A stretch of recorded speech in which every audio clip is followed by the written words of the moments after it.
ભાજપ ગુજરાત પ્રદેશ પ્રમુખની અરવલ્લી પ્રવાસની તૈયારીઓ માટે કમલમ ખાતે ભાજપ કાર્યકર્તાઓની બેઠક યોજાઈ।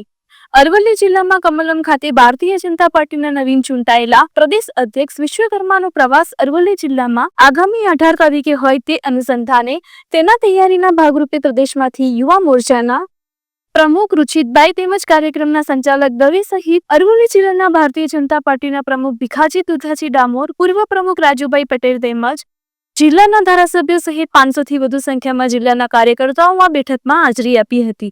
રિપોર્ટર અલ્પેશ ભાટિયા, અરવલ્લી।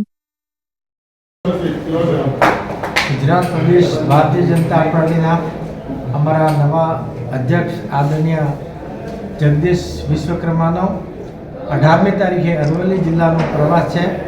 એમાં અનુસંધાને અમારા અરવલ્લી જિલ્લાની આજની કાર્યકર્તાઓની બેઠક રાખવામાં આવેલ હતી। તેમાં અમારા પ્રદેશમાંથી પ્રદેશના પૂર્વ યુવા મોરચાના પ્રમુખ આદરણીય રુચિતભાઈ અને આ કાર્યક્રમનું સંચાલન કરે છે એવા ધવલભાઈ દવે હાજર હતા અને મોટી સંખ્યામાં અમારા ધારાસભ્યો, સંગઠનના હોદ્દેદારો, ચૂંટેલા પ્રતિનિધિઓ લગભગ 400 થી 500 સંખ્યા ઉપસ્થિત રહી અને આ કાર્યક્રમનું આખું સુચારું આયોજન અમે